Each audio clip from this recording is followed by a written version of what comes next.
অনেক মাজার আছে। আমি হযরতে শাহপরান রহমতুল্লাহ মাজারে গিয়ে একজন মুরব্বী বয়স্ক মহিলা পাইলাম। উনি মাজারের নিচে সিঁড়ির মধ্যে বসে আছে। সিঁড়ি থেকে ওই একটা সামান গাছের গোড়ার মধ্যে একটা সিঁড়ি জায়গা আছে, ওখানে বসে আছে। তা মায়ের বয়সে সালাম দিয়ে জিজ্ঞাসা করলাম, মা আপনি এখানে কেন গো মা?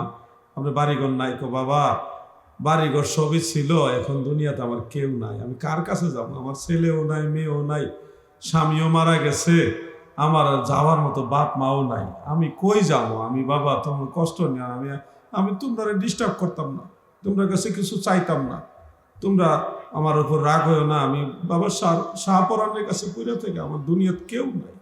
কই মহিলাটা কাইন্দা দিল যে বাবা আমি তোমার কাছে কিছু চাই না, তুমি আমার উপরে রাগ হয় না, আমার এখান থেকে সরাই দিও না, আমার দুনিয়া যাওয়ার আর জায়গা নাই, এই জন্য বাবার দরবারে পড়ে থাকি, কিছু পাইলে খাই, না পাইলে এখানে বসে আল্লাহ বিল্লাহ করি। তো আমি বললাম যে নামাজ কালাম পড়েননি? কো বাবা আমি তো ভালো সূরা কেরাত জানি না, যদ্দূর জানি আমি পড়ি। উনি মনে করছে আমরা মনে হয় এখান থেকে সরাই দেওয়ার জন্য গেছি, ডরে উনি কাইন্দা দিছে, আমার সরাই দিও না, আমি কই যাব? আমার যাওয়ার জায়গা নাই, আমার দুনিয়াত কেউ নাই, বাবার দরবারে পড়ে থেকে একটু খিচুড়ি পাইলে খায়, আমারে তোমরা সরাই দিও না, তোমরা যাও গা, তোমার কাছে আমরা কিছু চাই না। এভাবে মহিলাটা কান্না করে দিল। বহু মানুষ আছে মাজারে এরকম পড়ে থাকে, তার কেউ নাই দেখার মতো কেউ নাই, এরকম বহু মানুষ মাজারে পড়ে থাকে। তুমি ঘৃণা করতে পারো, কিন্তু তুমি মানুষের মুখে এক মুঠো খাবার দিতে পারো না। তোমার প্রতিবেশী অনেকে না খেয়ে থাকে, তুমি খবর রাখো না। কিন্তু তুমি দেখো আল্লাহর ওলি কত 700-800 বছর হয়ে গেছে, ইন্তেকাল হয়ে গেছে, এখনো তার দরবারে মানুষের খাবারের ব্যবস্থা জারি রাখা হয়েছে। এই সিস্টেম ওনারা করে গেছে, আমি দুনিয়াতে থাকবো না, কিন্তু আমার জিয়ারতে যারা আসবে তাদেরকে একবেলা খাবারের ব্যবস্থা করে দিও। ওই সিস্টেম ধারাবাহিক 800-700 বছর ধরে লঙ্গরখানা চলতেছে, মানুষের খাবার দিতেছে। আর তুমি মাথা মোটা ওহাবি মৌলবী, তুমি গিয়ে ফতোয়া দিতেছো শিরক, এই মাজারে মহিলা কেন, এই মাজারে পাগল কেন? আরে বোকা, তুমি এদের ইতিহাস জানো? অনেকেই দেখবা তাদের খাবার, তাদের ফ্যামিলির মানে খোঁজখবর নেওয়ার মতো কেউ নাই, এরা আল্লাহর ওলির দরবার করে থাকে। হ্যাঁ এরা বুরকা পরে না, কারণ তুই বেড়া ফেটে ভাত নাই তাদের, তুই বুরকা একটা কিনা দে, তাইলে আমি একটা কথা বলতাম যে বুরকা একটা কিনা দে, ফর্দার খোঁজখবর নিতেছে। আপনার চুল এত লম্বা কেন? তুমি তো বাবার হোটেলে খাও, কিংবা নিজে চাকরি করো, অনেক টাকার মালিক, তুমি 10 দিন পরে 15 দিন পরে চুল কাটতে পারো। মাজারে অনেক পাগল থাকে, তারা তোমার মতো এত বড় লোক না, কয়দিন পরে গিয়ে মাজারে চুল কাটবো।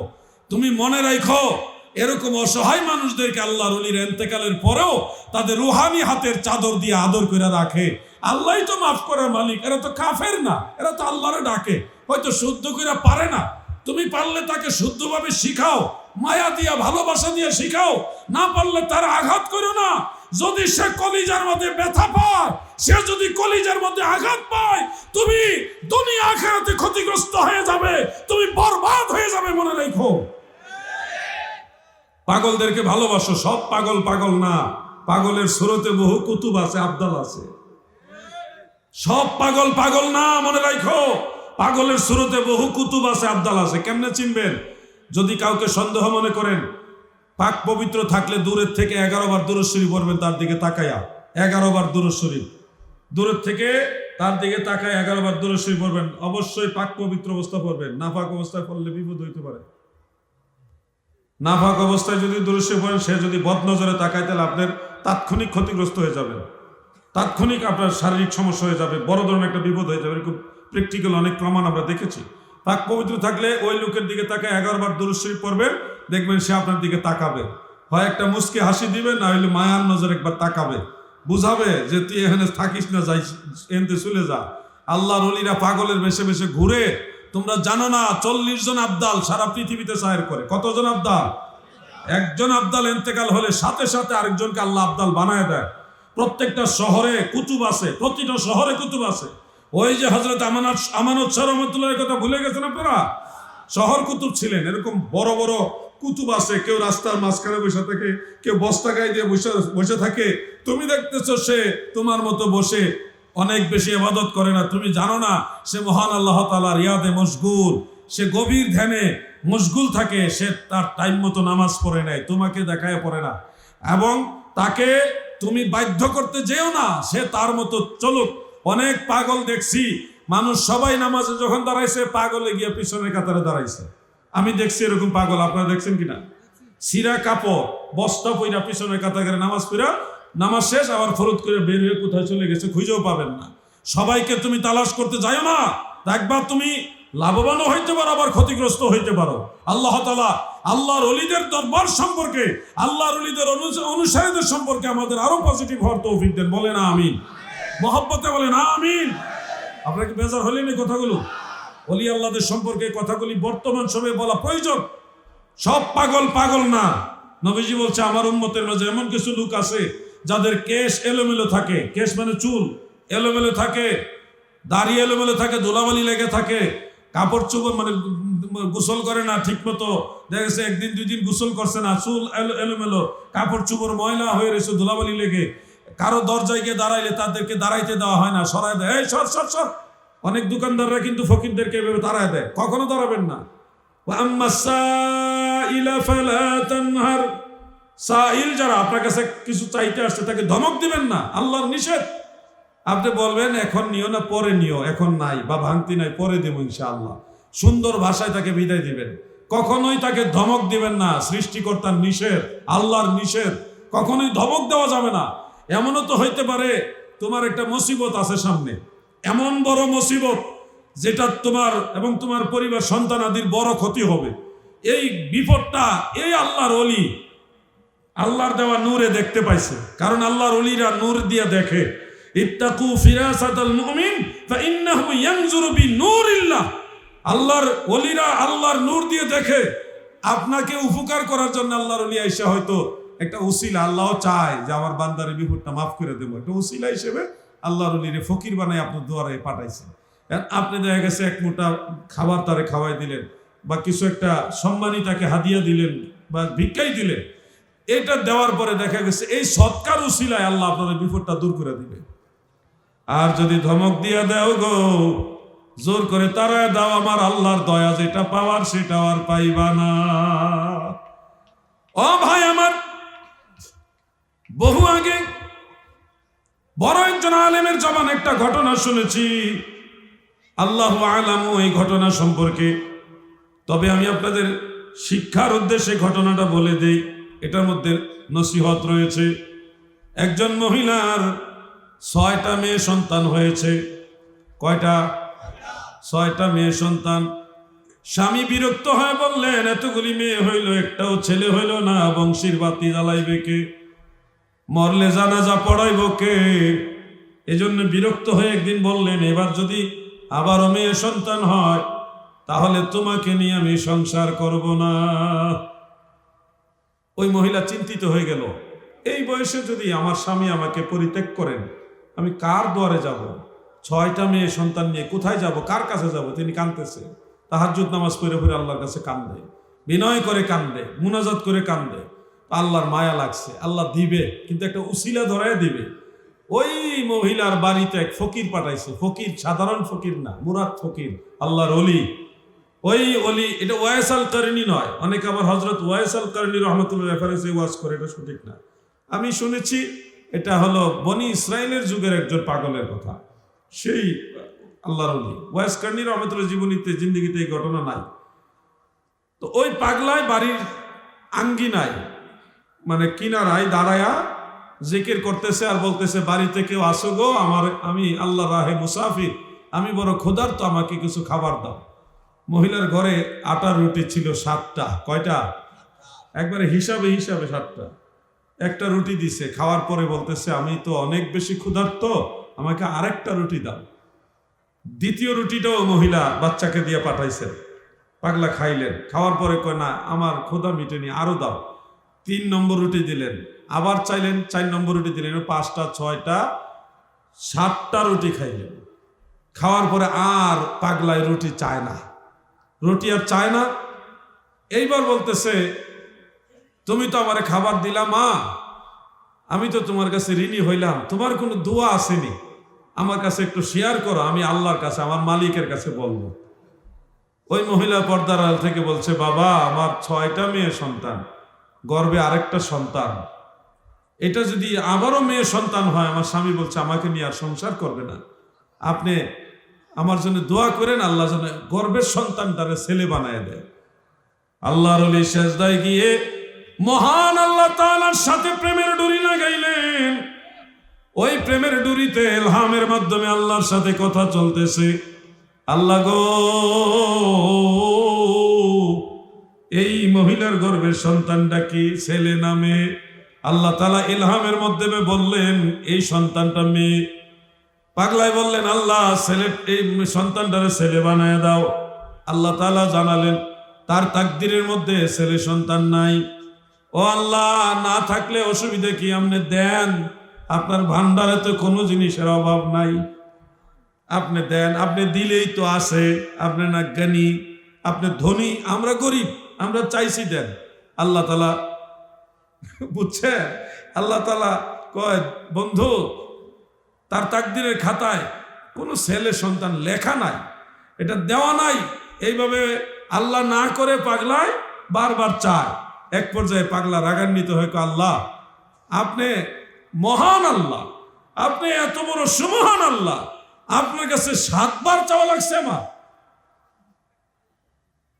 আপনি আবার 7টা সন্তান ছেলে দিবেন, নাইলে মৃত্যু হবে আমার, কিয়ামত হবে, আমি সেজদা উঠাবো না, সেজদা থেকে মাথা তুলবো না। অনেকে আবার অন্যভাবে বলে যে 7-এর লগে সৈন্য লাগাবো, এগুলি আবার আল্লাহু আলাম, এগুলি মানে নস না, আমি জাস্ট উপদেশ হিসেবে ঘটনাটা বলতেছি। আল্লাহ তাআলা তখন ওলি আল্লাহদের দোয়া কবুল করে। ওয়া ইনসালানি লাউতিয়ান্নাহু, বুখারী শরীফের মধ্যে উল্লেখ, আমার ওলিরা যদি কিছু চায় তখন আমি সাথে সাথে সেটা দেই। ওই পাগলা কইছে আল্লাহ 7 বার চাওয়া লাগলো, আপনি মহাপরাক্রমশালী, আপনি সবকিছুর মালিক, 7টা সন্তান ছেলে দেন, মানে 6টা মেয়ে সন্তানের ছেলে বানান, গর্ভেরটাও ছেলে দেন, নাহলে আমার জিন্দেগি শেষ হবে, আমার কিয়ামত হয়ে যাবে, আমি সেজদা থেকে মাথা তুলব না। আল্লাহ তাআলা বলে বন্ধু আর পাগলামি করে না, আমি কবুল করছি। তখন ওই 7 সন্তানকে আল্লাহ ছেলে বানাইছে, গর্ভেরটাও ছেলে, মেয়ে সন্তান ছিল 6টা মেয়েকে আল্লাহ ছেলে বানাই দিয়েছে। সুবহানাল্লাহ। ও যুবক ভাইরা, ওনাকে দেখে তোমরা শিখো। দেখো তোমাদের দাদার বয়সী, কিন্তু কি জজবা তাকবীরের মধ্যে। আমার যুবক ভাইদের এর চেয়ে বেশি জজবা থাকার দরকার আসেনি। আল্লাহর ওলিদের জিন্দেগিতে দেখা যায় অসাধ্য সাধন হয়েছে, যেটা হওয়ার কথা না সেটা হয়েছে। পাগল যারা থাকে, আল্লাহর ওলিদের দরবারে কিছু পাগল থাকে, তারা দোয়া করলে কাজ হয়। ওই দিন এক ওয়াহাবি মৌলবী হযরত শাহ আলী বাগদাদী রহমতুল্লাহ মাজারের কাছে গেছে। ওই ওয়াহাবি মোল্লারে খাড়া করে রাইখা পাগলে কয় তুমি দেহ কি করি আমি। একজনে ধরে আইন না কয় আপনার কি অসুবিধা, কর আমার কোমরে বেদনা। এক লোকের এটা কে আইন না কয় আমার কোমরে ব্যথা। ওই লোকে কি করছে, কোমরে মেঝে একটা থাপড়া মারছে, থাপ্পড় মাইরা ব্যথা আসেনি, নরেশের কো নাই। ওহাবি ভালো করে দেন, ভালো করে দেন, ব্যথা আসেনি। ওহাবি মোল্লা কইতাছে ভালো করে দেখেন, ব্যথা আসেনি। কয় না, একটু আগে আসেনি, এখন দিই নাই। আপনি কি করছেন, আপনি কি জাদু করছেন? কথা তোমার ব্যথা আসেনি, আমি তোমার ঠিক করে দিই। না তাহলে আমার থাপ্পড় মারবেন নি? কোহা থাপ্পড় মারণ লাগবো? না তাহলে তো আমার ব্যথায় নাই। ওহাবি কো ব্যথা নাই, মানে এক থাপ্পড়ে কয় বুঝলাম উনি আপনার লোক। ওহাবি কয় উনি হয়তো আপনার লোক, এটা ব্যথা উনি স্বীকার করে না। আমি একজন নিয়ে আসি যার ব্যথা আসেনি। তো ওই ওয়াহাবি মোল্লা আরেকজনকে বাইর করছে যে উনার ব্যথা আছে, এটা ঠিক করে দেন। পরে ওয়াহাবি মোল্লার সামনে ওই মুরব্বী পাগলে দিয়েছে একটা থাপ্পড়, ধুরুম করে আমার কয় ব্যথা আসেনি। না নাই। ওয়াহাবি মোল্লাকে এটা কেমনে হইল? এগুলি বোঝার মতো তাদের আকল নাই, কারণ তারা ওলি আল্লাহ বিশ্বাস করে না। ওলি আল্লাহর কারামত বিশ্বাস করবে কিভাবে? ঠিক কিনা বলেন? এগুলি আবু জাহেলের বংশধর। ওই যে নবীজিকে বলছিল আপনি যদি আসমানের চন্দ্র টুকরা করতে পারেন তাহলে বিশ্বাস করবো আপনি আল্লাহর নবী। কিন্তু যখন নবীজি আসমানের চন্দ্র টুকরা করে দিলে তখন কইটা জাদু। কইছিল না আবু জাহিল্লা? এই আবু জাহিলের বংশধরেরা। আমরা ওলি আল্লাহদের কারামত বিশ্বাস করি কিনা বলেন? সবাই বলেন করি কিনা? যেটা কোরআন হাদিসে আছে সেটাই আপনাদের বলবো। আমরা যারা বাংলাদেশের মুসলমান, পৃথিবীর বেশিরভাগ মুসলমান হলো হানাফি মাযহাবের অনুসারী। আমাদের হানাফি মাযহাবে বিশুদ্ধ ফতোয়া মোতাবেক উপযুক্ত পরিবেশ থাকলে, ফিতনার আশঙ্কা না থাকলে মহিলারা মাজার জিয়ারত করতে পারবে। এটা হলো বিশুদ্ধ ফতোয়া।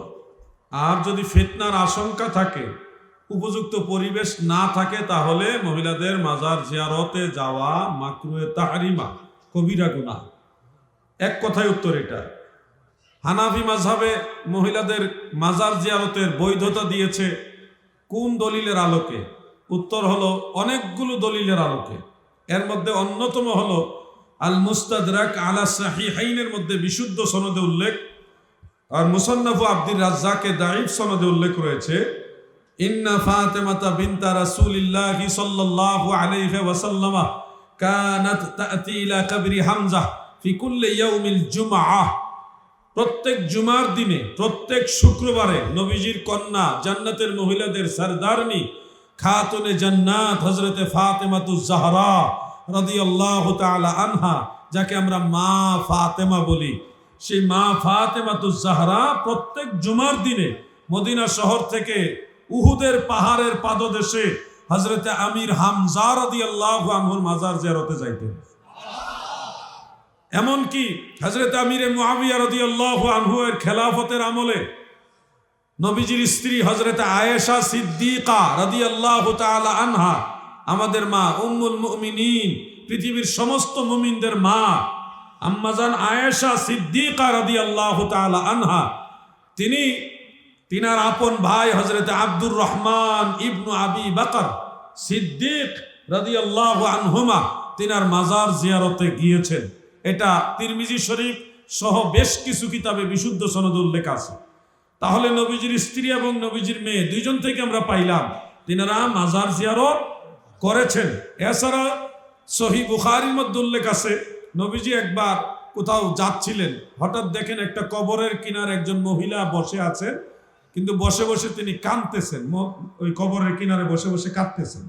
এই দৃশ্য দেখে প্রিয় নবীজি তাকে ধৈর্য ধারণ করার জন্য আদেশ দিলেন, তুমি ধৈর্য ধারণ করো এবং আল্লাহকে ভয় করো, কিন্তু মাজার বা কবর জিয়ারত থেকে নিষেধ করেন নাই। এই জন্য ইমাম মহিউদ্দিন নববী, ইমাম ইবনু হাজার আসকালানি, ইমামুল হারামাইন মোল্লা আলী কারি হানাফি, শেখ আব্দুল হক মুহাদ্দিসে দেহলভী হানাফি, ওনারা এই হাদিস থেকে দলিল নিয়েছে যে রাসূল করিম সাল্লাল্লাহু আলাইহি ওয়াসাল্লাম তাকে ধৈর্য ধারণ করার কথা বলেছেন, কিন্তু তাকে কবর জিয়ারত থেকে নিষেধ করেন নাই। এ থেকে প্রমাণ হয় মহিলাদের উপযুক্ত পরিবেশ থাকলে জিয়ারত করা জায়েজ আছে। মারহাবা বলেন। ফতোয়ে বাহরুর রায়েক, ফতোয়ে আলমগীরি, ফতোয়ে শামী, এছাড়া অন্যান্য কিতাবের মধ্যে আছে হানাফি মাযহাবের দুইটা মাসালা ক্ষেত্রে। একটা মাসালা হলো মহিলারা কবর জিয়ারত করবে না, এটা তাদের জন্য মাকরুহ, মুতলাকান মাকরুহ মানে মাকরুহে তাহরিমা, নিষেধ। ইমাম বদরুদ্দিন আইনি সহ বেশ কয়েকজন এই মাসালা দিয়েছেন। কিন্তু আসাহ, অধিকতর বিশুদ্ধ মাসআলা হলো যে আল আসাহু, বিশুদ্ধ হলো মহিলারা কবর জিয়ারত করবে, এতে তাদের কোনো অসুবিধা নাই, এটা তাদের জন্য মুস্তাহাব। এটা হাসিয়াতুত তাহতাবি আলা মারাকিল ফালাহ সেই কিতাবের মধ্যে উল্লেখ আছে। এজন্য আমার কথাগুলো পরিষ্কারভাবে খেয়াল করবেন। যদি কোনো মহিলা চায় তার বাবার কবর জিয়ারত করতে, তার মায়ের কবর জিয়ারত করতে, তার স্বামী মারা গেছে স্বামীর কবর জিয়ারত করতে, বা পরিবারের ছেলে মেয়ে কেউ মারা গেছে তাদের জিয়ারত করতে, আপন ভাই বোনের কবর জিয়ারত করতে মন চায়, অথবা আপন মুর্শিদ ইন্তেকাল হয়ে গেছে সেখানে জিয়ারতের আলাদা ব্যবস্থা আছে, সেই ক্ষেত্রে উনি যদি ওরকম উপযুক্ত পরিবেশ পায় এবং তার স্বামীর সাথে, যার সাথে বিবাহ হারাম এবং ব্যক্তির সাথে সেই আল্লাহর ওলির মাজারের কাছে যাওয়ারও সুযোগ আছে, সেক্ষেত্রে মহিলারা কবর জিয়ারত করতে পারবে। এটাই হানাফি মাযহাবে বিশুদ্ধ ফতোয়া। ইমাম আবুল হাসান কারখি রহমতুল্লাহ আলাই, যিনি তৃতীয় তবকার মুজতাহিদ, তিনি বলেছেন হানাফি মাযহাবে এটা বিশুদ্ধ মাসআলা, মহিলারা সুযোগ থাকলে, ফিতনার আশঙ্কা না থাকলে মাজার জিয়ারত করতে পারবে। গত 1.5-2 বছর আগে যে কোনো একজন আলেম আমার এই মাসআলাটা বলার পরে উনি আমার বিরোধিতা করছিলেন। ইন্ডিয়াতে একজন বিরোধিতা করছে, বাংলাদেশে আরেকজন করছে। তো ইন্ডিয়াতে যিনি বিরোধিতা করছে ওনাকে যখন আমি লাইভে গিয়ে যখন আমি কয়েকটা কিতাব বেরাবর দিছি, এরপরে তো উনি থামে গেছে। কিন্তু আমার মাতৃভূমি বাংলাদেশে একজন আলেম, উনি আর থামে না, উনি এটা নিয়ে বাড়াবাড়ি করতেই আছে। পরে আমাদের যে আমাদের ইয়াসিন ভাই আছে না, হাজে আমিরুল হুজ্জাজ ইয়াসিন ভাই, ওনার বাসাতে ওই আলেম সাহেব এবং ওনার সাথে আরো 2-1জনকে ইনভাইট করা হলো, আমাদেরকেও ইনভাইট করা হলো। আমি ঢাকা থেকে আসছি, তো আসার পরে আমার সাথে আরো 2জন আলেম ছিল, ওনারা 4-5জন আসছিলেন। তো উনি একটা কিতাব আনলেন, কিতাবুল ফিকহি আলা মাযাহিবিল আরবা। সেই কিতাবটা মূলত 4 মাযহাবের ফতোয়াগুলি এক জায়গায় জমা করা হয়েছে। এখানে নির্দিষ্ট কোনো এক মাযহাবের কথা উল্লেখ করা হয়নি, 4 মাযহাবের রায়গুলি উল্লেখ আছে। তো সেই এবারত থেকে তিনি আমাকে বুঝাইতে চাইলেন যে মহিলাদের কবর জিয়ারত করা জায়েজ নাই। তো আমি বললাম যে এবারত কি সম্পূর্ণটা পড়ছেননি, সম্পূর্ণটা পড়ছেন কিনা বলে কিতাবটা নিয়ে আমাকে দিলেন। আমি শেষে লেখা আছে যে মহিলাদের ফিতনার আশঙ্কা না থাকলে কবর জিয়ারত করা জায়েজ। শেষের লাইনটা আমি পড়ে সবারই শুনাইলাম। শোনানোর পরে উনি বলতেছে না ঠিক আছে, শেষের লাইনটা আছে, তো ফিতনার আশঙ্কা তো আছেই, সব জায়গায় কি আর ফিতনার আশঙ্কা থাকে নাকি? একজন মহিলা তার বাবার কবর জিয়ারত করবে, তার বাড়ির কাছে তার বাবার কবর, এখন যদি মাকরু হয়ে যায় তাহলে তো এইটাও পারবে না। আপনাকে শর্ত দিতে হবে, পরিবেশ থাকলে জিয়ারত করতে পারবে, পরিবেশ না থাকলে পারবে না। এখন যদি আপনি ঢালাও ভাবে বলেন জিয়ারতই করতে পারবে না, তাহলে তো সে তার নিজের স্বামীর জিয়ারত করতে পারবে না। নিষেধ হলে তো সবই নিষেধ হয়ে যায়। আর যদি কন্ডিশনাল জায়েজ হয় তাহলেও পরিবেশ থাকলে তারা জিয়ারত করতে পারবে। আমি যে কথাগুলি বললাম আপনারা কি বুঝতে পারছেন? এই উত্তরে কি কোনো ফিতনা হবে নাকি? আল্লাহ তাআলা আমাদের সব ভাইকে বুঝার তৌফিক দেন, বলে না আমিন। অনেক ফিতনা এই জমানাটা, এত ফিতনা ভয়ঙ্কর, মানে বলার মতো না। আচ্ছা যাই হোক, একটা প্রশ্ন আমি উত্তর দিলাম, আরো 2টা প্রশ্ন নিব। কাগজে কোনো প্রশ্ন আসছে? কাগজে আসে না। আচ্ছা তাহলে আপনাদের মধ্যে যিনি প্রশ্ন করতে চান আদবের সাথে দাঁড়িয়ে সবাইকে সালাম দিয়ে প্রশ্ন করতে পারেন।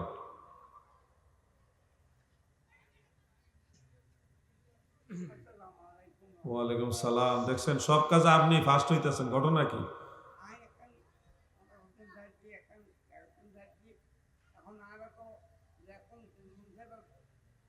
এটা আপনি একটু বুঝেন, আমার এটা আবার ট্রান্সলেশন করতে বুঝাইতে হবে। হ্যাঁ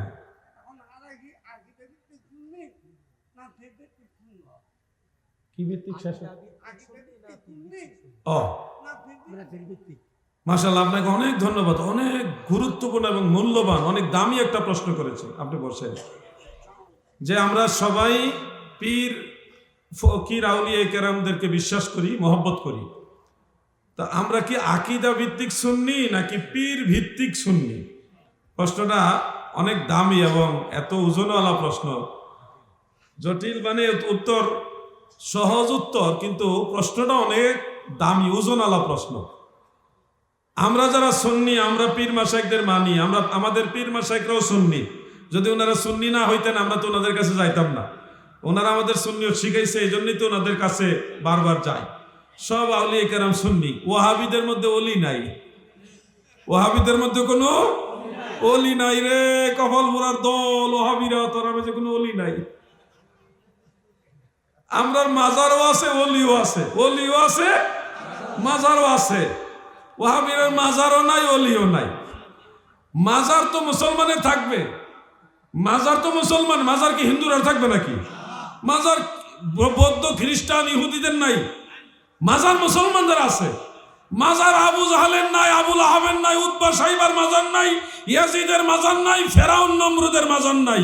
মাজার আছে নবী রাসূলদের, মাজার আছে সাহাবীদের, মাজার আছে আমার দয়াল নবীজির সাহাবীদের মাজার, ইমাম হুসাইনের মাজার আছে, ইয়াজিদের মাজার নাই। ঠিক কিনা বলে? এখানেই তো বোঝা যায় আসলকে আর নকলকে। ইমাম হুসাইনের দলের লোকে মাজার বিশ্বাস করে, ইয়াজিদের দলে মাজার বিশ্বাস করে না। হাকিকত হলো তাদের ইয়াজিদের কোনো মাজার, এই জন্য তারা কোনো মাজার মানত না। তাদের আব্বার যে মাজার নাই, এক শিয়ালের লেজ কেটে দিছিল ফুলাফাইনে ধইরা। শিয়ালের তো লেজ কাটা, এখন এই লেজ কাটা লিয়া শিয়ালের দেশে যখন গেছে, অন্যান্য শিয়ালরা কয় কি ভাই আপনার লেজ কই? কার কয় না লেজ রাখা বেদাত, এই জন্য লেজ ফালাই দিছে। লেজ যে কাটা দিছে এটার কয় না কয় লেজ রাখা বেদাত, এই জন্য লেজ কেটে দিছে। তা আমাদের দেশে যারা মাজার বিরোধী, তারা যাদের অনুসারী তাদের কারো মাজার নাই, এই জন্য মাজার তারা মানে না। আমরা আমাদের নবীজির অনুসারী, আমাদের নবীজির রওজা মুবারক আছে না নাই? সাহাবীদের মাজার আছে না নাই? আওলাদে রাসূল, আলে রাসূল, আসহাবে রাসূল সবার মাজার আছে। আল্লাহর ওলিদের মাজার আছে, বড় বিশ্বের মাজার আছে, খাজা গরিবে নওয়াজের মাজার আছে, মুজাদ্দিদ সাহেবের মাজার আছে, আল্লাহর ওলিদের মাজার আছে। এজন্য আমরা মাজার মানি, ঠিক কিনা বলে? ওয়াহাবীর মাজার নাই, ইবনে আব্দুল ওয়াহাব নজদির মাজার নাই, এজন্য তারা মাজার মানে না। হ্যাঁ, যেই কথাটা উনি জিজ্ঞাসা করেছেন, আমরা কি আকীদা ভিত্তিক সুন্নি নাকি পীর ভিত্তিক সুন্নি? পীর যিনি সত্যিকারের পীর যিনি, তিনি সুন্নি হয়। তবে অনেকে ইদানিং পীর সেজে ভেজালও ঢুকছে আমাদের ভিতরে। এই জন্যে ভেজাল যখন দেখবেন তখন আমরা আকীদা ভিত্তিক সুন্নি, আর যখন ভেজাল দেখবেন না, ভেজাল পীর দেখবেন না, তখন পীরও সুন্নি আমরাও সুন্নি। নিজেদের মধ্যে কোনো ভেজাল থাকবো না, সবই এক। পীর আলাদা হইলো, সব মূলে আমরা এক। ওই যে শহীদ আল্লামা নুরুল ইসলাম ফারুকী রহমতুল্লাহ বলছে, পীর যার যার সুন্নিও সবার। এটা কোন সময়? যখন সব পীরে সঠিক পীর হবে। আর যখন পীরে সঠিকের মধ্যে ভেজাল ঢুকবে তখন আবার পীর ভিত্তিক হওয়া যাবে, তখন আকীদা ভিত্তিক হইতে হবে। কথা ক্লিয়ার হয়েছে? যুবকরা কথা বলো না কেন লেগা? কথা ক্লিয়ার হয়েছে নি? আচ্ছা, আমরা মূলত আকীদা ভিত্তিক সুন্নি, আর সমস্ত হক্কানি পীর মাশায়েখ সবাই আকীদা ভিত্তিকই চলে। ভেজাল দেখলে ওই ভেজাল থেকে বাঁচার জন্য আমরা আকীদা কেন্দ্রিক হয়ে যাব। যার আকীদা সঠিক তার সাথে মিলে থাকবেন। মনে রাখবেন দাদু, সাহাবীদের গালাগালি করেন না। যে পীর সাহেব কোনো একজন সাহাবী নিয়ে সমালোচনা করবে তার থেকে দূরে সরে যাবেন, এ ভেজাল। আমি আপনাদের এইটুকু একটা বলে দিলাম, যে কোনো সাহাবীর সমালোচনা করলে তার থেকে দূরে সরে যাবেন, উনি আপনার ঈমান নষ্ট করে চলবে। আল্লাহ আমাদের সবাইকে বোঝার তৌফিক দেন, বলে না আমিন। তিন নম্বর লাস্ট প্রশ্ন একজন যুবক করলে খুশি হব। যুবকদের আগ্রহটা ভালো হইলে আমি আনন্দিত হই। সুন্নত হলো মাটিতে বসে নামাজ পড়া, দাঁড়ায় নামাজ পড়বেন, আর তাশাহুদে মাটিতে বসবেন এইভাবে। আর যদি দাঁড়ায় নামাজ পড়তে অক্ষম হন, পুরো নামাজটা বসে বসে পড়বেন, মাটিতে, চেয়ারে না, মাটিতে বসে। যদি বসতে সক্ষম না হন, শরীর যদি বেশি অসুস্থ হয়, তাহলে শুয়ে শুয়ে নামাজ পড়েন। এই তিন পদ্ধতি হলো সুন্নত, নবীজির শিক্ষা। তিনটা পদ্ধতির মধ্যে চেয়ারের কথা নাই। এখন মনে করেন আপনি বিদেশ যাচ্ছেন, চট্টগ্রাম বিমানবন্দর থেকে উঠছেন, 10 ঘন্টা 6 ঘন্টা 7 ঘন্টা রাস্তা, প্লেনের ভিতরে নামাজের জায়গা নাই। বাসে উঠছেন, বাস নামাজের বিরতি দেয় না, ওয়াক্ত চলে যেতেছে, কি করবেন? অথবা ট্রেনে উঠছেন, প্রচুর যাত্রীর ভিড়, নামাজের বগিতে যাওয়া সম্ভব না, এখন কি করবেন? নামাজ কাজা হয়ে যাবে। এই ক্ষেত্রে আপনারা চাইলে যার যার সিটে, চেয়ারে বসেই কেবলামুখী যতটুকু সম্ভব হয়ে নামাজ আদায় করতে পারবেন। ওই সময়ের জন্য এটা জায়েজ আছে। এখন মসজিদে চেয়ারে জায়েজ নেই, মসজিদও জায়েজ আছে যদি আপনি এমন অসুস্থ হন, এমন মাজুর হন, নিজে নিজে বসতে পারেন না, হাঁটুতে সমস্যা, মেরুদণ্ডে সমস্যা, রগে টান মারে, নিজে বসলে আবার নিজে নিজে উঠতে পারেন না, ডাক্তার কড়াকড়িভাবে নিষেধ করছে, আপনার হাড় ক্ষয় হয়ে গেছে, হাঁটুর হাড় ক্ষয় হয়ে গেছে, মেরুদণ্ডের হাড় ক্ষয় হয়ে গেছে, আপনি বসলেও অনেক কষ্ট হয়, শারীরিকভাবে আপনি অক্ষম, অরিজিনাল অক্ষম, উসিলা ধরে অক্ষম না, মানে বাহানা করে অক্ষম না, অরিজিনালি আপনি অসুস্থ। এই ধরনের রোগী যারা, তারা চেয়ারে বসে নামাজ পড়তে পারবেন। কিন্তু দাদু সামান্য একটু ব্যথা পাইছেন, এটাকে উসিলা করে চেয়ার খুঁজে নামাজ পড়েন না, কারণ দাঁড়ায় নামাজ পড়া ফরজ। দাঁড়ায় নামাজ পড়া কি ফরজ?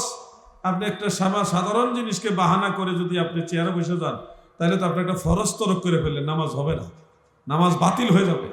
এই জন্যে যদি অরিজিনালি আপনি অসুস্থ হয়ে থাকেন, সেক্ষেত্রে চেয়ার নিয়ে ডাইন পাশে বা বাম পাশে চলে যাবেন, যেন অন্য মুসল্লিদের ডিস্টার্ব না হয়। আবার চেয়ার দিয়ে কিন্তু কাতারও ঠিক রাখা যায় না, একটা ভেজাল। চাঁদপুর হাজীগঞ্জের এক মসজিদের ভিতরে, মসজিদের যে মেইন অংশের 3 ভাগের 1 ভাগ হইল চেয়ার। হঠাৎ করে একজন ছবি ছাড়ছে, মানুষ মনে করছে এটা একটা হল রুম। ওই যে আপনার চেয়ার দিচ্ছে না, মানে ওইরকম চেয়ার দিয়ে রাখছে, এটা যে মসজিদ, এটা বোঝার কায়দা নাই। পরে খবর পাইলাম যে এটা আসলে মসজিদ, এখানে চেয়ারম্যান নামাজি বেশি। এখানে চেয়ারম্যান নামাজি বেশি। পরে এটা নিয়ে ওলামায়ে কেরাম কথা বলছে, পরে আবার সে আরো কমছে। অরিজিনাল অসুস্থ রোগী যারা, তাদের বিষয়টা ভিন্ন। কিন্তু নর্মালি আমরা যদি বসে দাঁড়ায় নামাজ পড়তে না পারি, মাটিতে বসে নামাজ পড়বে, মাটিতে বসেই পড়বে। পা দুইটা দরকার লাগলে কেবলার দিকে লম্বা করে, চেহারাটা কেবলামুখী কইরা আপনি ইশারায় নামাজ পড়েন, মাটিতে বসা শান্তি পাইবেন। আল্লাহর কাছে বসে মাটিতে বসে দোয়া করেন না, আল্লাহ ও আল্লাহ আপনার সেজদা দিতে মন চায়, আমারে সুস্থ করে দেন, আমি যেন কপালটা মাটিতে লাগাই আপনার সেজদা দিতে পারি। আমিন বলেন। দোয়া করবেন, দোয়া দিয়ে অনেক কিছু হয়। প্রিয় ভাইরা, একটা বই লিখেছি আপনাদের জন্য। এই বইটা আপনাদের প্রত্যেকের প্রয়োজন। ছোট্ট একটা বই, মুমিনের নেক আমল ও ওজিফা। আমরা যে দৈনন্দিন জীবনে আমল কি কি করব, ফজরের পরে কি আমল, জোহরের পরে কি আমল, আসরের পরে কি আমল, মাগরিবের পরে কি আমল, এশার পরে কি আমল, বছরে গুরুত্বপূর্ণ কি কি আমল আছে, এই আমলগুলো একসাথে বইটার মধ্যে নিয়ে আসছে। ফজরের সুন্নত পড়লে কি নেকি, এশাকের নামাজ পড়লে কি নেকি, চাস্তের নামাজ পড়লে কি নেকি, জোহরের নামাজ 4 রাকাত সুন্নত পড়লে কি নেকি, তারপরে 12 রাকাত জোহর পড়লে কি নেকি, আসরের সুন্নত পড়লে কি ফজিলত, মাগরিব 7 রাকাত পরে আওয়ামীর নামাজ পড়লে কি ফজিলত, এশারের নামাজের সুন্নতগুলির কি ফজিলত, নফল নামাজের কি ফজিলত, বিস্তারিত এটার মধ্যে নিয়ে আসছি। আমলি বই, আকীদার অনেক বই লিখছি। এখন চিন্তা করলাম এটা আমলের বই লেখা দরকার। বেশি বড় লেখছি না, কারণ বড় করলে আমরা লেখক মানুষ, লিখতে চাইলে লিখতে মন চায়। পরে চিন্তা করলাম এটা ছোট করে লিখতে হবে যেন সবাই আমল করতে পারে। এই বইটা আপনাদের ঘরে মহিলাদেরও প্রয়োজন হবে। বিভিন্ন তসবিহ, যেমন একটা তসবিহ আছে, নবীজি বলছে এই তসবিহ যদি কেউ 100 বার আল্লাহর প্রতি ইয়াকিন করে পড়ে, তার আমল নামায় যদি সাগরের ফেনা তুল্য, ফেনার সমতুল্য গুনাহ থাকে, সমস্ত গুনাহ আল্লাহ মাফ করে দিবে। সেই তসবিহটা হলো সুবহানাল্লাহি ওয়া বিহামদিহি, সুবহানাল্লাহি ওয়া বিহামদিহি। এটুকুই, এটা আরো বড় তসবিহ, কিন্তু এটুকু পড়লেই হবে। সুবহানাল্লাহি ওয়া বিহামদিহি, এটা যদি আপনি 100 বার পড়েন ইয়াকিন করে, তাহলে আপনার আমল নামার সমস্ত গুনাহ আল্লাহ মাফ করে দিবে। এরপরে সকালবেলা আরেকটা তসবিহ আছে, আল্লাহুম্মা আজিরনি মিনান নার, আল্লাহুম্মা আজিরনি মিনান নার। এটা 7 বার যদি পড়েন সকালে, তাহলে ওই দিনে যদি আপনি ইন্তেকাল হয়ে যান, এই দুয়ার কারণে আল্লাহ আপনাকে জাহান্নাম থেকে মাফ করে দিবে। আবার মাগরিবের পরে এই তসবিহ আল্লাহুম্মা আজিরনি মিনান নার 7 বার পড়বেন। এরকম গুরুত্বপূর্ণ ছোট ছোট তসবিহ আছে, এগুলি আমি এটার মধ্যে দিয়ে দিছি। আরেকটা তসবিহ আছে তিরমিজি শরীফের মধ্যে উল্লেখ, 3টা শব্দ মাত্র। কেউ যদি এই তসবিহটা একবার পড়ে, সৃষ্টি জগতে যত সংখ্যক সৃষ্টি আছে, সৃষ্টি জগতে যত সংখ্যক সৃষ্টি আছে, ওই সমান নেকি একবার এই তসবিহ পড়লে আল্লাহ দান করে দিবে। সেই তসবিহটা হলো, আমার সাথে বলুন, সুবহানাল্লাহি আদাদা খলকিহি। বাস এটুকুই। সিলেটের একজন আলিম তিনি বলতেছে, নবীজি আরশে আজিমে গেছেন, এটা কোনোভাবে এটা প্রমাণিত না। আরশে আজিমে নবীজি গেছেন এটা বলে প্রমাণিত না। এই কথাগুলি যখন শুনি খুব কষ্ট লাগে। যিনি এটা বলছে উনি আবার ফেলে দেওয়ার মতো আলেম না, মোটামুটি গনার আলেম। আল্লাহ রসুল আরশে আজিমে কেন যাবে? আরশে আজিমে এটা তো নর্মাল জায়গা, এটা তো বেশি একটা উপরে না, এর উপরে বহু কিছু আছে। আরশের উপরে লৌহে মাহফুজ আছে, লৌহে মাহফুজের কাছে নবীজি গেছেন। নবীজি বলেন আমি উপরের দিকে যাচ্ছিলাম, তো লৌহে মাহফুজের কলম যে লিখতেছে না, আসমাউ ফিহা সারিফ আল আকলাম, কলম যে লিখতেছে, এই লেখার চিরচির শব্দ আমি লৌহে মাহফুজের কাছে দাঁড়ায় শুনতে পাইলাম। সুবহানাল্লাহ। এই জন্য ইবনু হাজার আসকালানী, ইমাম বদরুদ্দিন আইনি, তিনারা লিখেছেন, আমার নবীজির ওই যে কলমের আওয়াজ শোনার জায়গাটা হলো ফাওকাল আরশ, আরশে আজিমের উপরে। যারা আজও পর্যন্ত নবীজি আরশে আজিমে গিয়েছেন এটাই মানতে পারছেন না, আমার মনে হয় তাদের ইমানের মামলায় কিছুটা ঝামেলা আছে। নবীজি কতটুকু গেছেন এটা নবীজি নিজেও এড়িয়ে দেয় না, আল্লাহ প্রকাশ করে নাই। আল্লাহ তাআলা এমনি বলছে, সুম্মা দানা ফাতাদাল্লাহ ফাকানা কাবা কাউসাইনি আও আদনা। শারহু ফিকহিল আকবরের মধ্যে উল্লেখ আছে, ইমাম মোল্লা আলী কারি লেখেন যে কাবা কাউসাইনি আও আদনা, এটা হলো ফাওকাল আরশ, আরশে আজিমের বহু উপরে। কত উপরে? বুখারী শরীফের কিতাবুত তাফসীরের মধ্যে উল্লেখ রয়েছে, বিমা লা ইয়ালামুহু ইল্লাল্লাহ, এত উপরে, যেই উপর সম্পর্কে আল্লাহ ব্যতীত আর কেউ জানেই না। এত উপরে হলো সেই মাকাম, সেই স্থান। যেখানে আল্লাহ তাআলা আমার নবীকে নিয়ে গেছেন। আর আমাদের ভাইরা ওনারা ওয়াজ করতেছে যে আমার নবীজি আরশে আজিমে গেছে কিনা এটা নিয়েও কথা আছে। কি আজীব বুকা কোথাকার। ইমাম গাজ্জালি রহমতুল্লাহ আলাইহি বলছিল যে নবীজি আল্লাহ তাআলাকে চর্মচক্ষু দ্বারা দেখে নাই। ইমাম গাজ্জালি রহমতুল্লাহ আলাইহি এটা বলছিলেন। তিনাকে আবার রদ করেছেন হযরত মুজাদ্দিদ আল ফিসানি রহমতুল্লাহ আলাইহি। তিনি বলতেছেন যে এই মাথা মুন্ডুওয়ালা মানে নিজেকে বলতেছে আমরা যারা আছি আমরাই দৈনিক বহুবার আল্লাহকে দেখি। যাদের মাথা মুন্ডু ঠিক আছে তারা কখনোই কথা অস্বীকার করে না যে আল্লাহকে দেখা যায়। আমরা যারা জান্নাতে যাব আমরাও তো আল্লাহকে দেখবো নাকি? দেখবো। 14ই পূর্ণিমার রাতে যেভাবে আল্লাহ দেখা যায়, চন্দ্র দেখা যায়, ওইভাবে আল্লাহকে দেখা যাবে। এটা হাদিসে মুতাওয়াতির দ্বারা সাহাবী। জান্নাতে কি আমরা রুহানি ভাবে যাব না সশরীরে যাব? টেনশনে পড়ে গেছেন নাকি? জান্নাতে সশরীরে যাব। হাসরের ময়দানে আল্লাহ তাআলা আমাদেরকে সশরীরে তুলবেন। রূহ এবং দেহ দুইটা একসাথে করে হাসরের ময়দানে তুলবেন। এরপরে যারা জান্নাতি তারা সশরীরে জান্নাতে যাবে, যারা জাহান্নামী তারা সশরীরে জাহান্নামে যাবে। তো আমরা যদি জান্নাতে সশরীরে যাই তো সশরীরে গেলে তো চর্মচক্ষু থাকবে।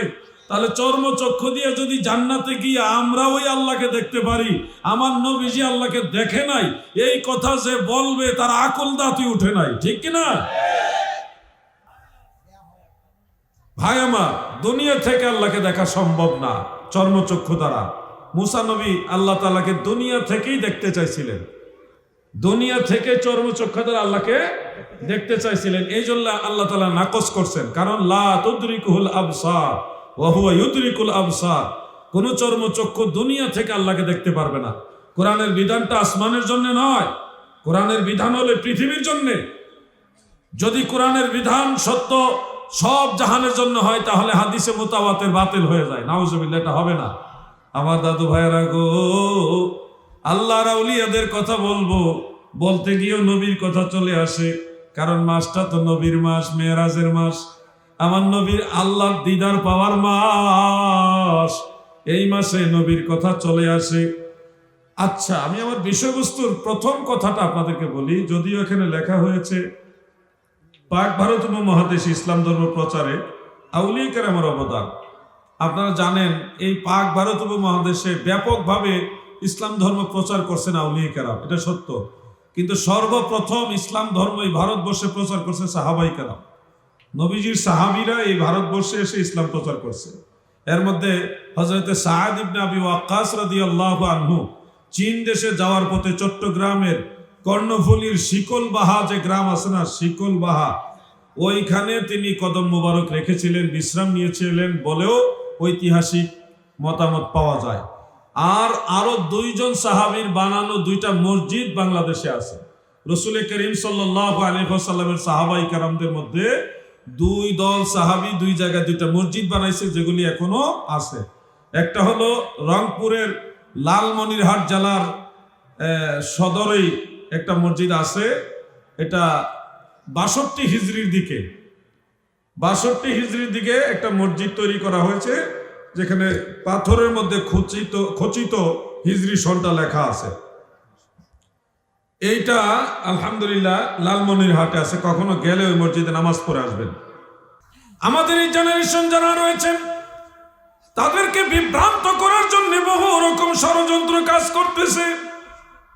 তারা যেন আল্লাহর ওলিদেরকে শ্রদ্ধা না করে পীর মুর্শিদের কাছে না যায়, এই জন্যে আলাদাভাবে তাদেরকে ব্রিফিং করা হয়। যেমন আপনাদেরকে একটা মেসেজ দেয়, পীর ধরার দরকার নাই, মাজারে যাওয়ার দরকার নাই, এগুলি মাজার পূজারি। মাজারে গেলে কি কয়? মাজার পূজারি বলে। পীরের কাছে গেলে আপনাকে বলবে মুশরিক। পীরের কাছে গেছে কি জন্যে? কোরআন এবং সহিহ হাদিস মানবো, পীর সাহেবের কাছে যাওয়ার দরকার কি? এই ধরনের কথা কিন্তু আপনাকে বলবে। তো এই কথাগুলো বারবার যখন বলবে তখন এমনিতেই আপনার মনের ভিতরে একটা এফেক্ট হবে। এই মনে হয় পীর ভালো না, মাজার মনে হয় ভালো না, একটা এফেক্ট হবে, আজ হোক কাল হোক হবে। ওই অ্যাটাক করতে করতে আমাদের এই জেনারেশনটাকে মাজার বিরোধী বানাইছে, ওলি আল্লাহ বিরোধী বানাইছে। এই যে পীর মুর্শিদের কাছ থেকে আপনাকে জুদা করে দিতে পারলে, ওলিয়া উলিয়াদের দরবার থেকে আপনাকে যদি আলাদা করে দিতে পারে, তাহলে আপনার ভিতরে ধর্মের যে আবেগ চর্চা, আবেগের যে একটা চর্চা, পীর সাহেবের কাছে গেলে মানুষ কি করে? প্রথমে কদম বসি করে, তারপরে দোয়া চায়, পীর সাহেব মোনাজাত করে, ওনার সাথে ওনার ভক্তরাও মোনাজাত করে, পীর সাহেবও কান্নার চেষ্টা করে, মানুষও কান্নাকাটি করে। এটা ধর্মীয় একটা আবেগ, ধর্মীয় একটা কি আবেগের জায়গা। তো বিভিন্নভাবে আদব কায়দা শিক্ষা দেওয়া হয়, মানুষকে মানুষের মতো চলার যে আচরণ, এগুলি পীর সাহেবরা শিক্ষা দেয়। কিন্তু এটা থেকে আপনাকে দূরে সরাবার জন্য স্লোগান দিবে কি? কোনো পীর লাগবে না, সরাসরি কোরআন এবং সহিহ হাদিস মানলেই হবে। কথাটা কত সুন্দর চিন্তা করছেন, কোরআন এবং সহিহ হাদিস মানবো, পীর লাগবে না, কথাটা খুব সুন্দর। আচ্ছা, এই কথা যে বলতেছে কোনো পীর লাগবে না, কোরআন এবং সহিহ হাদিস মানবেন, সেও তো কোনো একজন শেখ, সেও তো তার কথা মানার জন্য মানুষকে বলতেছে। যেমন আমি সহজ করে দিচ্ছি, আমাদের এলাকায় একজন শেখ গিয়ে এই বক্তব্যটা দিছিল, কোনো মাযহাব লাগবে না, পীর লাগবে না, কোনো তরিকা লাগবে না, সরাসরি কোরআন এবং সহিহ হাদিস মানবেন। এই বক্তব্য দিচ্ছে একজন শেখ। কাদেরকে? এই জেনারেশনকে, যুব সমাজকে। তো যুবকদের মধ্যে একজন খুব চালাক, বিচক্ষণ, জ্ঞানী যুবক, সে একটু বুলন্দ আওয়াজে বললেন, ঠিক, কোন পীর লাগবে না, কোন মাযহাব লাগবে না, তরিকা লাগবে না, আমরা সরাসরি কোরআন এবং সহিহ হাদিস মানবো, আমরা আপনাকেও মানবো না। কোন পীর সাহেবকেও মানবে না, মাযহাবকেও মানবে না, তরিকাও মানবে না, কোরআন এবং সহিহ হাদিস মানবে। তাহলে মাঝখানে উনি কে? উনি তো কোরআন শরীফও না, উনিও তো সহিহ হাদিসও না, উনি তো একজন ব্যক্তি, তাই না? তো ওই যুবক কত জ্ঞানী, সে বলতেছে আমরা আপনাকেও মানবো না।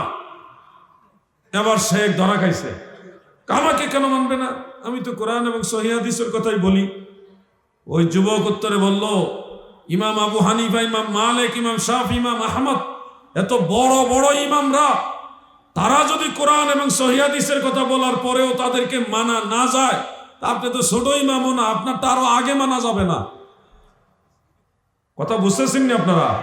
পীর সাহেবরা যারা আপনাদেরকে বলে যে বাবা এটা করো, এটা করো, এটা কি ওনারা নিজেরা বানায় বলে?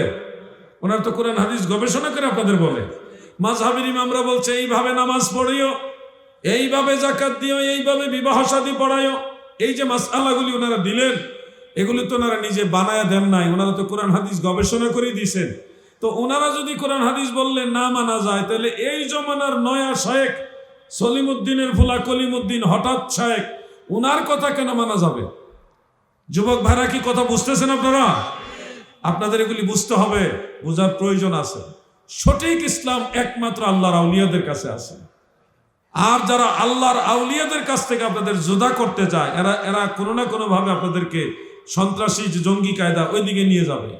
একটা সময় দেখবেন আপনার মা বাবার প্রতি আপনাকে হিংস্র করে তুলবে, আপনার মা বাবার প্রতি আপনাকে হিংস্র করে তুলবে। আমি এমনও যুবক পেয়েছি যারা বলছে আমি আমার বাবাকেও মানব না, বাবাকে আমি হত্যা করে ফেলবো, নাউজুবিল্লাহ বলে। মানে একটা উসিলা ধরছে যে বাবা যদি মাজারে যায় তাহলে বাবাকেও সে মানবে না। আচ্ছা, মাজারে যাওয়াটা যদি অপরাধ হয়, মাজারে যাওয়াটা যদি অপরাধ হয়, গুনার কাজ হয়, তাহলে আমরা কেন কবরে যাই? জিয়ারত করতে কবরে যাই না? তো কবরে যাওয়া যদি অপরাধ না হয়, তাহলে মাজারে যাওয়া অপরাধ কেন? হ্যাঁ, ওটার নাম মাজার, ওটার নাম মাজার, আর এটার নাম কবর। বেশ কমটা হইলো মাজার আর কবরের মধ্যে। ভাই আমার, আপনাদের মাথায় অনেকের টুপি আছে, আছে না? এই টুপিটা কি দিয়ে বানাইছে? সুতা কাপড় দিয়ে, তাই না? সুতা কাপড় দিয়ে। তো এই সুতা কাপড় দিয়ে আপনার মাথায় একটা কাপড়, এটা একটা সিস্টেম করে এইভাবে লাগাই দিয়েছেন, এখন এটার নাম হয়ে গেছে কি টুপি। এটা পায়ে লাগাননি, পায়ে লাগান না। আচ্ছা, আপনার পায়জামা বা লুঙ্গি, এইটা কি? এটাও তো সুতা কাপড়, কথা বুঝেন নাই? তো এটাও যেমন সুতা কাপড়, ওটাও সুতা কাপড়। এটা এখানে লাগাইছেন বিধায় এটার নাম টুপি, আর এটা এইখানে পরছেন এই জন্য এটার নাম লুঙ্গি। তো লুঙ্গি পায়ে লাগলে কেউ আইব মনে করে না, দোষ মনে করে না, জিনিস কিন্তু একটাই। কিন্তু এই একই জিনিস দিয়ে টুপি বানাইলে এটা মাথায় রাখে, এটাকে মানুষ সম্মান করে, এটা পায়ে লাগতে দেয় না। আপনি দেখেন, আপনার টুপি আর লুঙ্গি দিয়ে আপনি বুঝেন, সাধারণ মানুষ মারা গেলে তাদেরটা কবর, আল্লাহর ওলি তারা মারা গেলে ওটা কবর, ওইটাও, এটাও নিচেরটাও সুতা কাপড়, উপরেরটাও সুতা কাপড়, এটাও কবর, ওইটাও কবর। বেশকমটা হলো সম্মানের জায়গা। টুপিটা একটা সম্মানের জিনিস, এটা সুন্নতি পোশাক, ঠিক কিনা বলেন? ওই যে আল্লাহর ওলি হযরত শাহজালাল রহমাতুল্লাহ আলাইহির কবর শরীফ, এটাও কবর, কোনো সন্দেহ নেই, এটাও কবর। কিন্তু এই কবরে যে শুয়ে আছে ওই ব্যক্তি আমার মতো আপনার মতো সাধারণ ব্যক্তি না। তার সম্মানের কারণে লাখ লাখ মানুষ সেখানে জিয়ারতে যায়। ওই জিয়ারতের কারণে এটা হয়ে গেছে মাজার, ঠিক কিনা বলেন? এই সাধারণ জিনিসটা যদি আমরা না বুঝি, আমরা কেমন জ্ঞানী হইলাম, কেমন বুদ্ধিমান হলাম? মাজার চিনে না কবর চিনে, মাজার মানে না কবর মানে। কিছু ভাইয়েরা আমরা পীর মানি না শায়েখ মানি, লাউ চিনে কদু চিনে না। কেমন বুকায়রা, চিন্তা করা যায়। লাউ চিনে কদু চিনে না। শায়েখ আর পীরের মধ্যে শব্দের বেশ কম, অর্থগত জিনিস একটাই। শায়েখ হলো যিনি আরব দেশের মধ্যে বয়োজ্যেষ্ঠ, একটু বয়সে বড় এবং একটু জ্ঞানী, এই ধরনের ব্যক্তিদেরকে আরবের মানুষ শায়েখ বলে। কি বলে? শেখ বলে। তো এই শব্দটাকে ফার্সি ভাষায় বলা হয় পীর। পীর কি বলা হয়? পীর মানে বয়োজ্যেষ্ঠ মুরব্বী, কিন্তু জ্ঞানী, জ্ঞানী মুরব্বীকে বলা হয় ফার্সি ভাষায় পীর। তাবলিগ জামাতে যাবেন, যদি কেউ গিয়ে থাকেন, দেখবেন তাবলিগ জামাতে যিনি মোটামুটি সবার সিনিয়র এবং অভিজ্ঞ, তাকে মুরব্বী বলে। কি বলে? মুরব্বী। দেখেন ওনারা কিন্তু মুরব্বী মানে পীর মানে না। আর আহলে হাদিস যারা, তারা শায়েখ মানে পীর মানে না। আমরা সুন্নিরা পীর মানি, শায়েখ মানি না। বিষয়টা কেমন মানে হযবরল হয়ে যাচ্ছে। আসল বিষয়টা কি জানেন? যাকে আরবের মানুষ শায়েখ বলে তাকেই পারস্যের মানুষ পীর বলে, তাকেই বাংলাতে মুরব্বী বলে। শব্দগতভাবে যদিও একটা শব্দ মুরব্বী, বয়সে মুরব্বী হইলে পীর হয় না। এলমে দ্বীনের মধ্যে এলমে জাহের, এলমে বাতেন, দুই প্রকার জ্ঞান। এক কথায় শরিয়াত, তরিকত, হাকিকত, মারিফত, কোরআন সুন্নাহর বাহ্যিক এলেম এবং বাতিনি এলেম, আভ্যন্তরীণ এলেম, সমস্ত জ্ঞান অর্জন করতে করতে জ্ঞানের পর্যায়ে যিনি মুরব্বী হয়েছেন, জ্ঞান বৃদ্ধ, জ্ঞান বৃদ্ধ, জ্ঞানের বৃদ্ধ, তাকে বলা হয় পীর। ভাই আমার, দেখবেন অনেক শায়েখ আছে দাড়ি এখনো পাকছে না, কিন্তু উনি শায়েখ। দেখবেন তাবলিগ জামাতে অনেক মুরব্বী আছে এখনো পুরোপুরি দাড়ি পাকে নাই, উনি মুরব্বী, কারণ উনি ওই ব্যাপারে পারদর্শী, জ্ঞানী। আমাদের পীরদের মধ্যে অনেক পীর আছে বয়োজ্যেষ্ঠ, আবার অনেক আছে পুরোপুরি দাড়ি পাকে নাই, কারণ তরিকতের যে জ্ঞান, ইসলামের যে জ্ঞান, এই জ্ঞানের পর্যায়ে উনি পাণ্ডিত্য অর্জন করেছেন। মূল বিষয়ের ক্ষেত্রে শায়েখ বলেন, পীর বলেন আর মুরব্বী বলেন, জিনিস কিন্তু একটাই। কেউ নিজের দলের কারণে শায়েখ মানে না পীর মানে, কেউ আবার নিজের দলের কারণে শায়েখ মানে পীর মানে না। শব্দ কিন্তু একই, জিনিসও একটাই। আমরা যারা সুন্নি, আমরা শায়েখও মানি, পীরও মানি, মুরব্বীও মানি, কারণ জিনিস একটাও। কিন্তু লামাযহাবী যারা ইমানসুরের দল, এগুলার আমরা মানি না। এরা যদিও শায়েখ সাজে, কিন্তু অরিজিনাল শায়েখ তারা না গো। তারা সেমিদাজ্জাল, আমার নবীজির ভবিষ্যৎবাণীর লোক তারা। আল্লাহর হাবিব রাহমাতুল আলামিন, আমাদের দয়াল নবী, তাদের ব্যাপারে ভবিষ্যৎবাণী করে গেছে। নবীজি বলেছে, আমার উম্মতের মাঝে শেষ জামানায় সর্বোত্তম ব্যক্তি যারা হবে, সবচেয়ে দামি মানুষ যারা হবে, তারা হবে উলামায়ে কেরাম। আবার সবচেয়ে বেশি নিকৃষ্ট যারা হবে, তারাও হবে উলামায়ে কেরাম। আলেমদের দুই কিসিম নবীজি বলে গেছে, একটা অনেক দামি আর একটা নিকৃষ্ট। তারাও আলেম, দামি যারা তারাও আলেম, নিকৃষ্ট যারা তারাও। আপনি ডানে বামে নজর করলে দেখবেন সুদকে হালাল বানাইবার অনেক আলেম পাওয়া যায় এখন।